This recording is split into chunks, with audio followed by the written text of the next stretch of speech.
Marcus said he had to work overtime and told me to pick up Leo myself. But I got stuck in traffic, and it was getting dark. In a panic, I called Leo's new homeroom teacher, Miss Sarah, hoping she could look after him. The phone call connected, and surprisingly, Marcus's impatient voice came through. "Who is it? Stop bothering me." Then, a woman's voice chimed in. "Marcus, who's calling? Hurry up. I can't wait anymore." My blood instantly froze. I didn't say a word and hung up the phone call numbly. By the time I arrived at school, Leo was already shivering, having waited in the security booth for 2 hours in the cold wind. At that moment, touching Leo's icy cold face, I thought, "Marcus, you and the other woman, neither of you will get away with this. Margaret, let's go home." Leo's voice was tearful. His small body huddled in my arms. "Leo, are you cold?" I tightened my arms, wanting to transfer all my warmth to him. He shook his head, burying his small face deeper. I knew he wasn't cold. He was scared. I started the car, turning the heater to full blast. Outside the car window, the city lights blurred into a kaleidoscopic array of colors. Inside the car, it was dead silent. "Margaret, why was William answering Ms. Sarah's phone call just now?" Leo finally asked. His childish voice, like a needle, precisely pierced the softest part of my heart.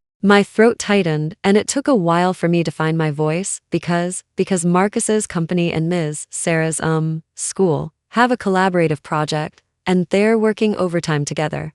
I heard the falseness and helplessness in my own voice. A lie that even I couldn't convince myself of. "Oh." Leo didn't press further, his understanding making my heart ache. Back home, the empty living room was colder than a winter night. I cooked a steaming bowl of chicken noodle soup for Leo and watched him eat it in small bites. His pale little face finally regained some color. "Margaret, I'm full. Go take a hot shower, then get into bed and sleep, okay? Good night, Margaret." He kissed my cheek and obediently went back to his room. I stood rooted to the spot, listening to the sound of water from the bathroom. All my strength seemingly drained away. I collapsed onto the sofa, the phone call replaying in my mind over and over.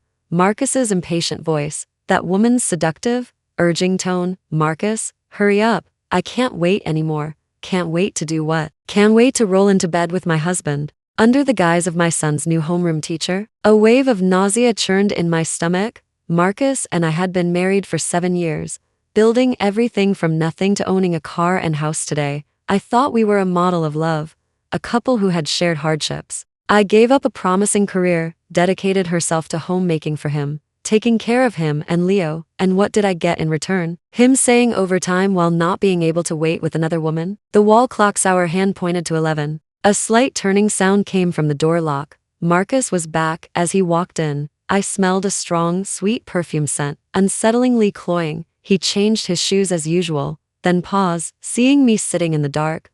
"Why aren't you asleep yet?" He walked over, habitually trying to embrace me. I turned sideways, dodging him, his arm frozen mid-air, his expression somewhat unnatural. "What's wrong? Who upset our big boss?" His tone was light, as if nothing had happened. I looked up, my gaze piercing straight into him. "Marcus, where did you work overtime tonight?" "At the company. Where else?" Marcus's eyes darted away as he loosened his tie. "Just took on a new project. Swamped with work." He acted so well. A tired expression, a helpless sigh, as if he truly was a perfect, devoted husband for this family. "Is that so?" I sneered, squeezing out a few words through gritted teeth. "What company's project requires you to work overtime with Leo's new homeroom teacher?" Marcus's face instantly went pale, but he was Marcus. His panic lasted only a moment. He immediately put on an indignant, wronged expression. "Grace, what do you mean? Are you accusing me? I've been working so hard outside. For whom? Isn't it for you and Leo? You just don't trust me? Are you even following me?" His ability to turn the tables was truly masterful. I looked at him, feeling that this man before me was terrifyingly unfamiliar. "I wasn't following you," I said calmly.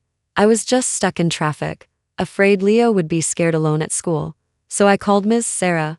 I paused, then asked, word by word, "So, can you explain why my son's homeroom teacher's phone call was answered by you? And why was there a woman in the background telling you to hurry up?" Marcus was completely stumped. He opened his mouth, his eyes darting frantically, clearly fabricating a new lie.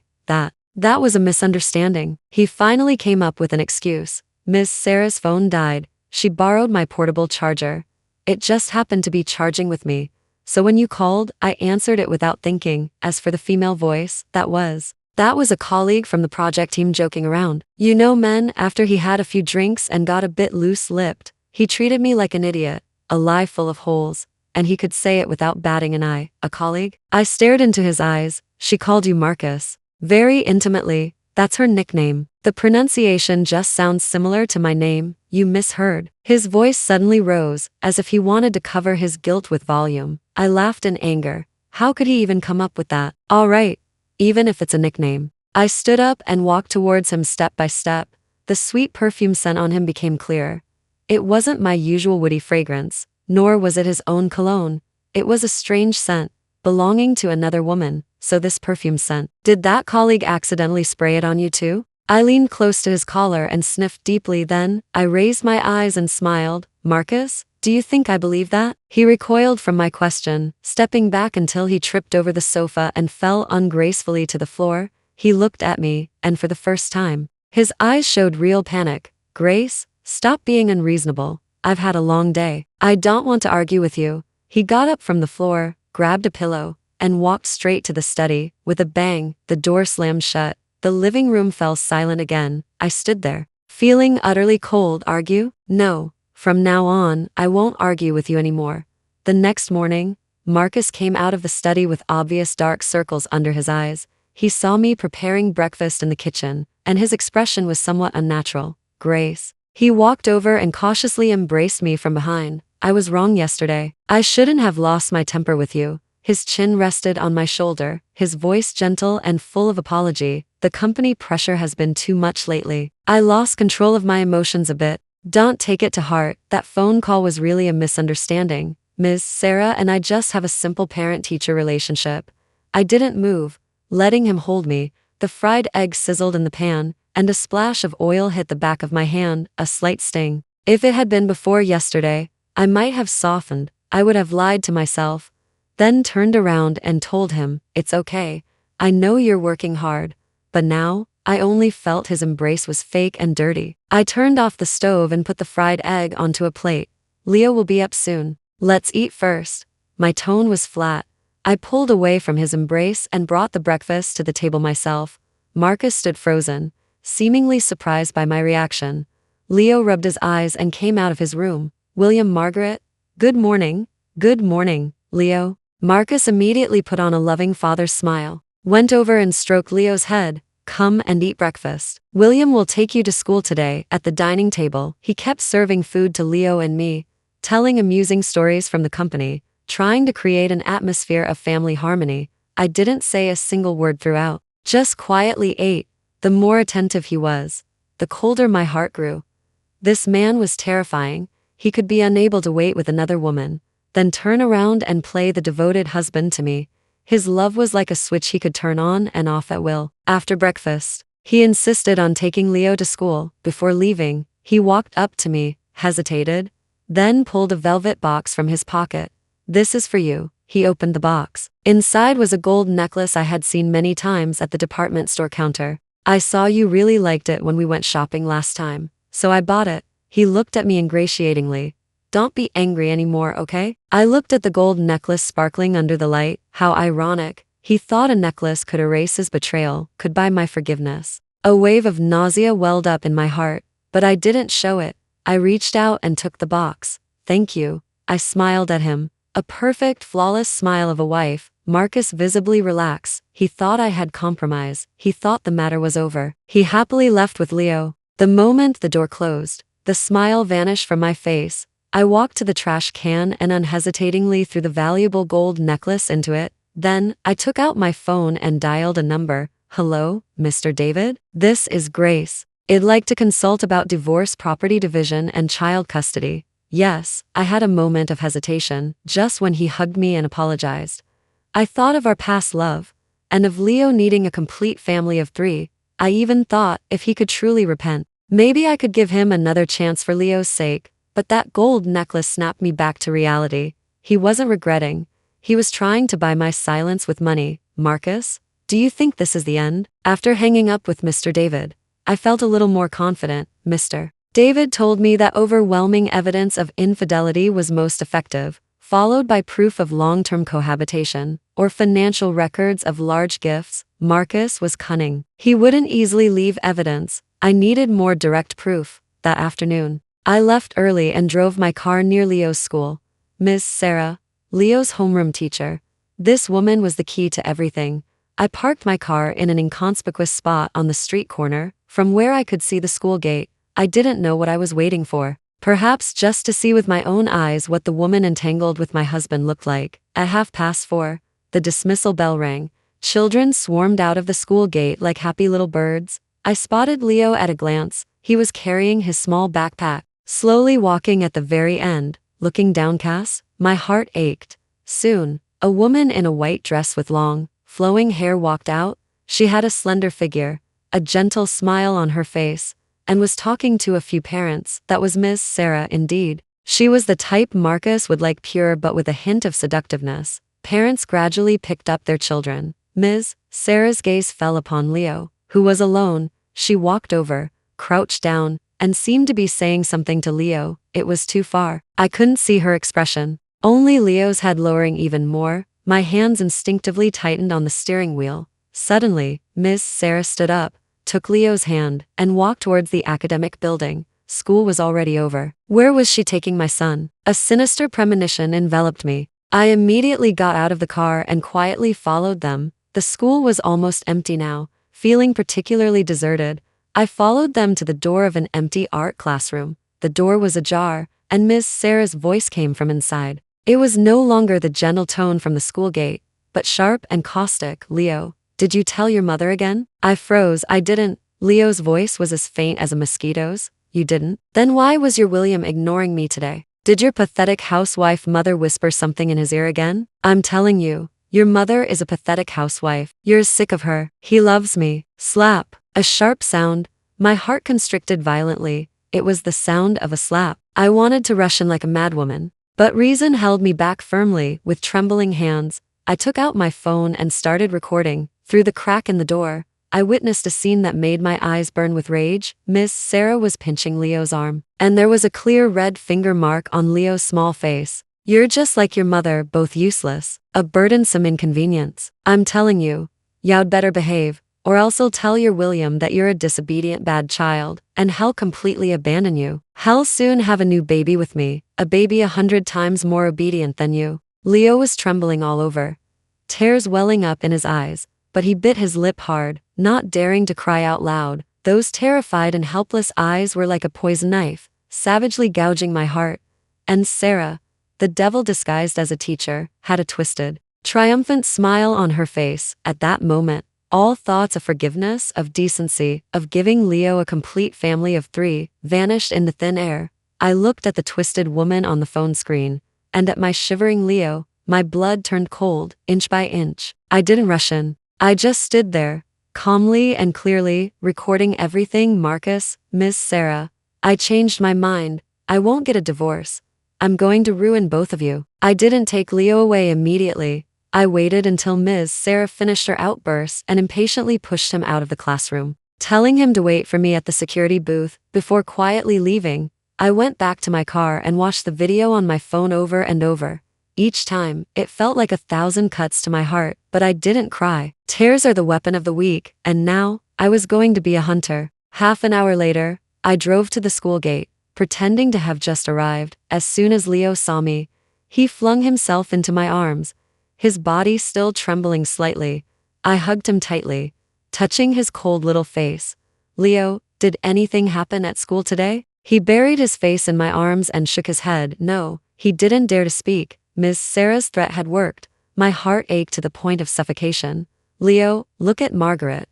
I cupped his face, making him look into my eyes. No matter what happens, Margaret will protect you. You're the most important person to Margaret. No one can bully you, understand? Leo's tears finally burst forth, and he sobbed loudly. Margaret. Ms. Sarah hit me. She said William didn't want me anymore. She's going to have a baby with William. He sobbed disjointedly. I held him in my arms, gently patting his back. It's okay. Leo, Margaret's here. Those are all lies. William loves Leo the most. The bad person is tricking you. I had to calm my son down first. On the way home, I bought him his favorite strawberry cake, watching him smile again. The heavy stone in my heart finally eased a little, but the flames of revenge burned even brighter. That evening, Marcus returned. He seemed to be in a good mood, probably thinking the gold necklace had worked. "Honey, I'm home." He walked over, intending to kiss me. I handed him a folder with a blank expression. "What's this?" He took it puzzled. "Leo's report card, and the teacher's comments," I said flatly. He opened the folder. Inside were several pages of Leo's homework that I had printed out. They were full of red pen marks, with a few comments next to them. "Daydreaming in class, refuses to correct, sloppy homework, poor attitude." The signature was a sprawling Ms. Sarah. Marcus's brow furrowed. "Leo's grades have always been good, haven't they? What's going on?" "I don't know either." I sighed, appropriately showing worry and helplessness on my face. "Maybe it's because he has a new homeroom teacher, and he's not quite adapted yet. I was thinking, since you and Ms. Sarah are acquainted, why don't you make some time to talk to her and ask about Leo's specific situation at school?" I precisely kicked the ball back to him, and I looked at him, my gaze sincere and earnest. "Talk in front of me. I also want to thank Ms. Sarah in person for her care for Leo." I specifically emphasized the word care. Marcus didn't pick up on it. He just thought it was an olive branch from me, a chance for him to prove his innocence. "All right, no problem." He immediately agreed. "I'll arrange to meet Ms. Sarah tomorrow. The three of us can have dinner, clear things up, so you don't keep overthinking." He looked at me, showing a smile that he believed had everything under control. I lowered my head, hiding the coldness in my eyes. "Dinner? Fine, I'd like to see how you, the cheating pair, will perform this act in front of me. This will be the last time you share a table. I guarantee it." Marcus worked quickly. The next evening, he booked a table at a high-end the Iris. He drove to pick me up, beaming with triumph. "I've already spoken to Ms. Sarah, and she also thinks we should meet to clear up the misunderstanding. See, I told you you were overthinking." I looked at the rapidly receding streetscape outside the car window, saying nothing. When we arrived at the restaurant, Ms. Sarah was already there. She was wearing an off-white long dress today, with delicate light makeup, looking intellectual and gentle. Seeing us, she immediately stood up, a perfectly poised smile on her face. "Mrs. Grace, hello. I'm Leo's homeroom teacher, Ms. Sarah." She extended her hand to me. I looked at her, and the image of her distorted face in the classroom, tormenting my son, flashed before my eyes. I extended my hand and lightly shook hers. "Ms. Sarah, hello. Marcus often talks about you, saying you're a very responsible and good teacher." I smiled sweetly, as if I truly was there to thank her. A flicker of triumph crossed Ms. Sarah's eyes, then quickly turned to modesty. "Mr. Marcus is too kind. It's just my duty."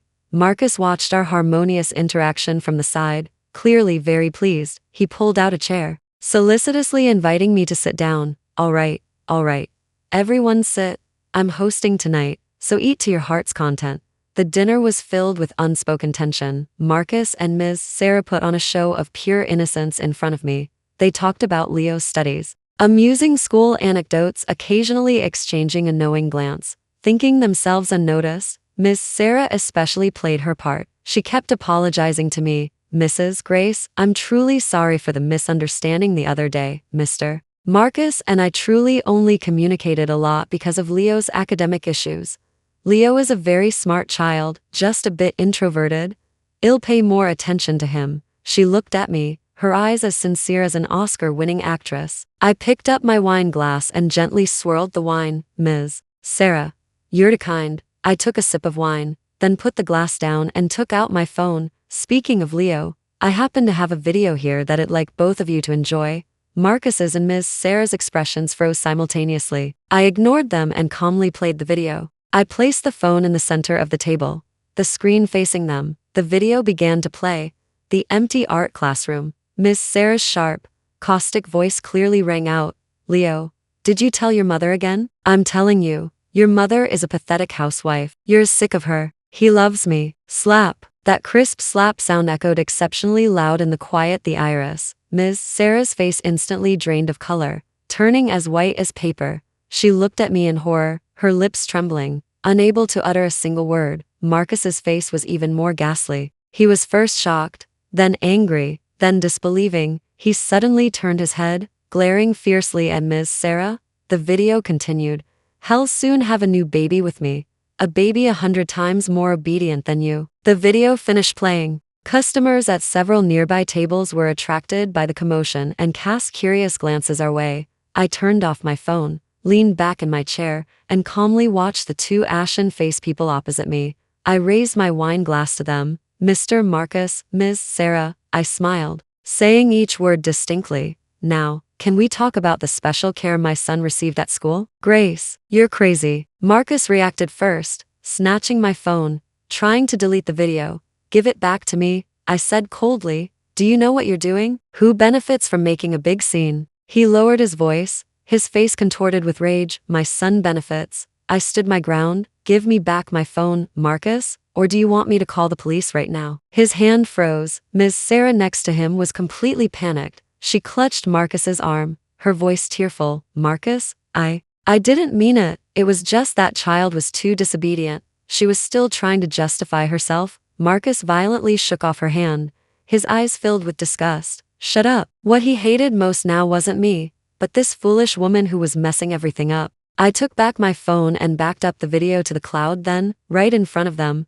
I called Principal, Leo's school principal. "Hello, Principal? This is Leo's mother. I'd like to report Ms. Sarah, a teacher at your school, for serious professional misconduct and child abuse against my son." "Yes, I have evidence. I'm currently at the Iris, and Ms. Sarah and my husband are also here. If it's convenient for you, could you come over now? We can discuss this in person." After hanging up, the two opposite me were deathly pale. Ms. Sarah slumped in her chair, as if all her bones had been removed. Marcus stared fixedly at me, his eyes filled with a hatred that wanted to devour me whole. "Grace, do you really have to go this far? We were husband and wife. Won't you show any mercy?" "Husband and wife?" I laughed, tears almost welling up in my eyes. "When you couldn't wait anymore with her, did you think we were husband and wife? When your son was shivering in the security booth for 2 hours in the cold, did you think we were husband and wife?" "Marcus, you were the first to show no mercy." Principal arrived quickly, accompanied by the dean of students. When they saw Ms.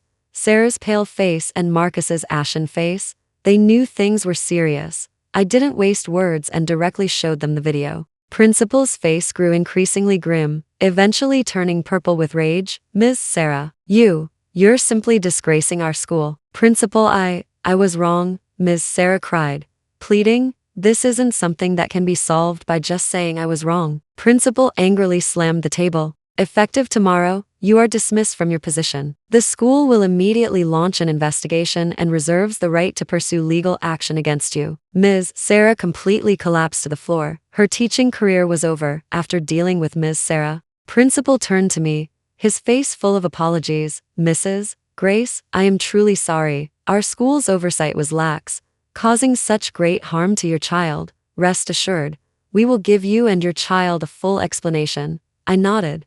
"Thank you, Principal." Principal and the dean of students left in a hurry, taking the distraught Ms. Sarah with them. In the restaurant, only Marcus and I remained. He sat opposite me, silent, looking utterly drained. After a long while, he looked up, his voice hoarse. "Are you satisfied now?" "No," I shook my head. "This is just the appetizer." I took another folder from my bag and pushed it towards him. "What's this?" He looked at me warily. "Divorce papers." I watched his face instantly harden, and slowly, word by word, I said, "Marcus, I want you to leave with nothing." "Leave with nothing?" "Grace, you're dreaming." Marcus exploded like a cat whose tail had been stepped on. He snatched the divorce papers and tore them to shreds in a few swift motions. "The house was bought before marriage. The company was built by my own hands. Why should I give it to you?" "Because of your infidelity, and because your mistress abused my son." I looked at him coldly. "Marcus, have you forgotten, or have I? 20,000 of the down payment for the house came from my parents. The startup capital for your company came from me selling a property in my name. All of these, when we were deeply in love. You wrote IOUs for me." I watched his face instantly turn pale and continued. "As for the company, even though I've been a homemaker these past few years, I know the company's accounts inside out, every bag, every piece of jewelry you bought Ms. Sarah using the company account, I've kept a record of. How do you think a judge will rule if all this evidence goes to courthouse?" Marcus was completely speechless. He paced restlessly like a trapped beast, finally slamming his fist hard on the table. Grace, you set me up. I'm just taking back what belongs to me and my son.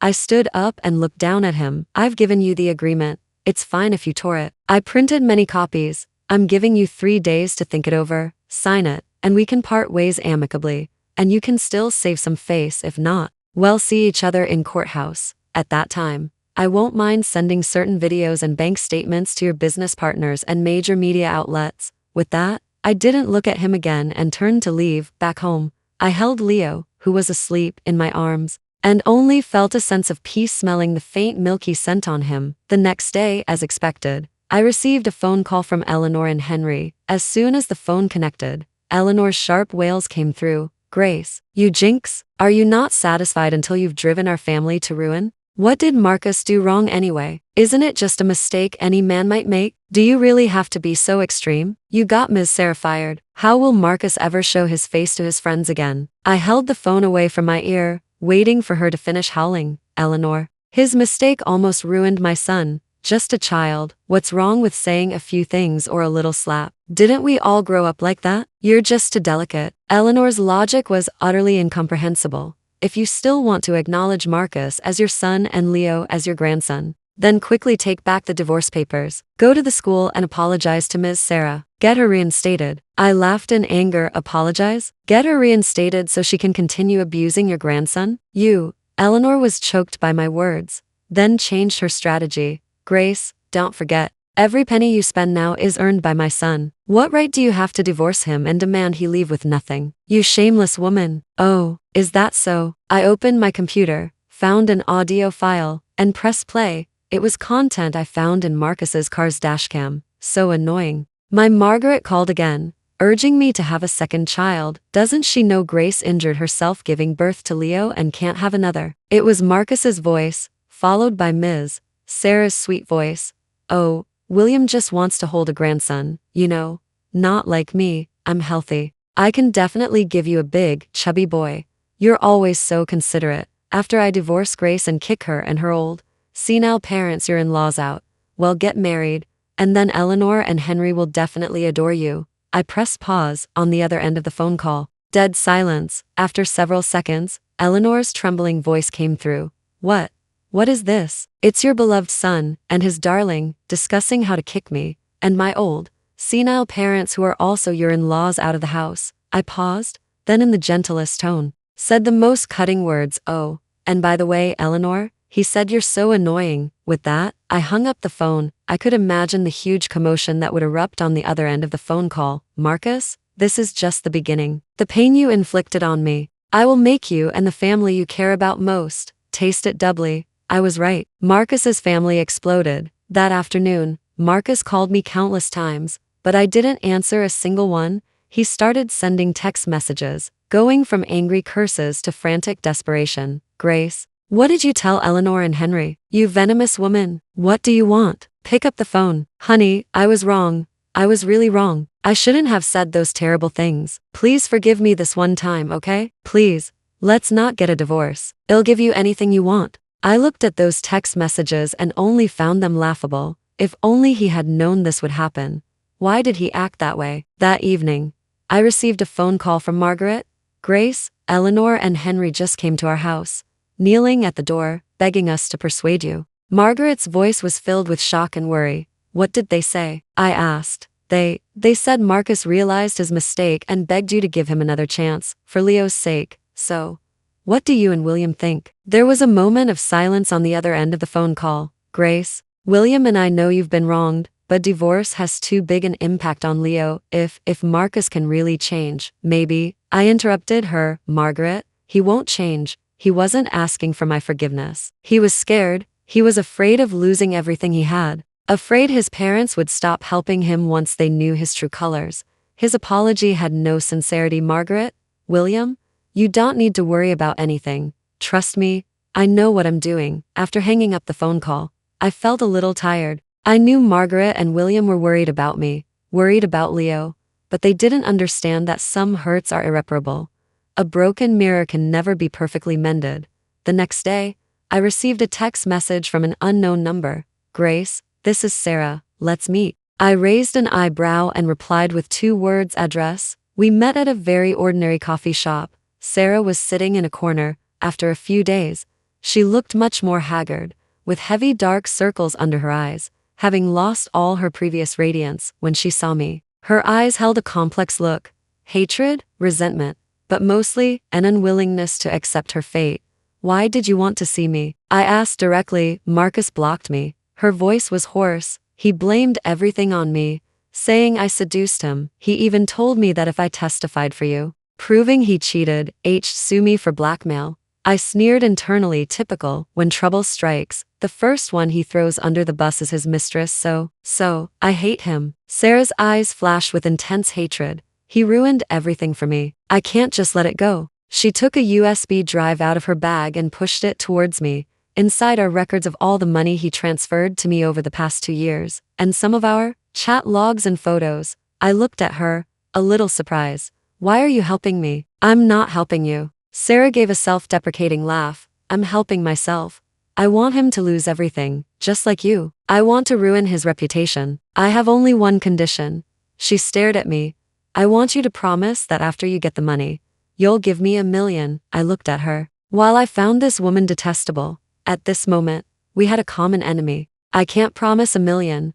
I shook my head, eyes filled with disappointment. I slowly began to speak. "But I can promise that once this is over, I will lend you a sum of money personally, enough for you to move to a new city and start over. The condition is that you tell everything you know in court." Sarah looked at me, silent for a long time. Finally, she nodded, agreed. "It's a deal. The enemy of my enemy is my friend, Marcus. You probably never dreamed that the one he trusted most would be the one to stab you in the back most cruelly." The day of the trial, the weather was clear. Marcus sat in the defendant's box, looking haggard, but his eyes still held a fierce, unyielding glint. His parents sat in the front row of the public gallery, their eyes complex when they saw me. Margaret and William sat behind me, holding my hand tightly, giving me silent support.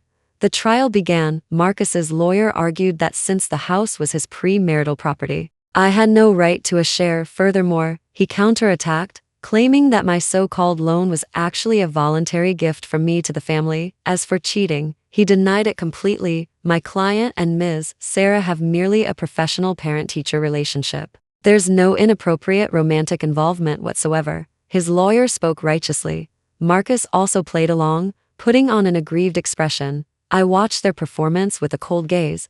Then it was my lawyer's turn to speak. We have evidence that the defendant, Marcus, engaged in serious marital misconduct." My lawyer looked towards the witness stand. "We now call the witness Sarah." As walked to the witness stand in simple clothes. Marcus's face instantly went pale. He probably never expected it'd bring Sarah here. "Ms. Sarah, what is your relationship with the defendant, Mr. Marcus?" Sarah took a deep breath, glanced at Marcus, and then stated clearly, "We were lovers, starting 2 years ago." The entire courtroom gasped. Marcus's lawyer immediately stood up to object. "Objection. The witness has a conflict of interest with my client. Her testimony lacks credibility." The judge motioned for him to sit down. "Witness, please continue." Next, Sarah submitted the USB drive in court. On the large screen, the incriminating chat logs, intimate photos, and clear transfer records began to play. The largest transfer was $520,000, with the note, "My darling Sarah, I love you." Marcus's face went from white to red, then purple, finally settling into a deathly gray. His parents in the public gallery were already on the verge of collapse. "And that wasn't all," Sarah continued. "Marcus told me more than once that he had wanted to divorce Grace for a long time. He also said he was using fake contracts to transfer company assets to a friend's company, specifically to prevent Grace from getting any money in the divorce." She submitted a second piece of evidence. It consisted of Marcus and his friend's chat logs, along with drafts of several contracts. The evidence was overwhelming. Marcus completely slumped into his chair. He knew he was finished. The final blow was when my lawyer played the video of Sarah abusing Leo, whence helpless cries and Sarah's malicious curses echoed in the courtroom. The entire court fell silent. I saw Margaret behind me, covering her mouth, weeping silently. I saw Marcus's mother, finally weeping bitterly. The trial concluded. The judge delivered the verdict in court, based on the defendant Marcus's serious marital misconduct, including infidelity, child abuse as a joint tort and malicious transfer of marital assets. The judgment was 1. Grace and Marcus are granted a divorce. 2. The marital child, Leo, shall be raised by the plaintiff, Grace, with the defendant, Marcus, paying child support monthly until the child reaches adulthood. 3. Marital assets, including company shares and real estate, will be divided with the plaintiff, Grace, receiving 70%, and the defendant, Marcus, 30%. 4. The defendant, Marcus, must pay the plaintiff, Grace, 200,000 yuan in emotional damages. The gavel fell. Everything was settled. I had won. I walked out of the courthouse, the sunlight glaring, feeling as if I had stepped into a different world. Marcus emerged, like a shell of a person, supported by his lawyer. His parents rushed towards me. Not towards him, Grace. Eleanor grabbed my arm, weeping bitterly. We're so sorry we failed you. We didn't raise our son well. Can't you? For Leo's sake, please don't push Marcus to the brink. I looked at her. This elderly woman who just days ago had called me you jinx. Now, her face full of pleading.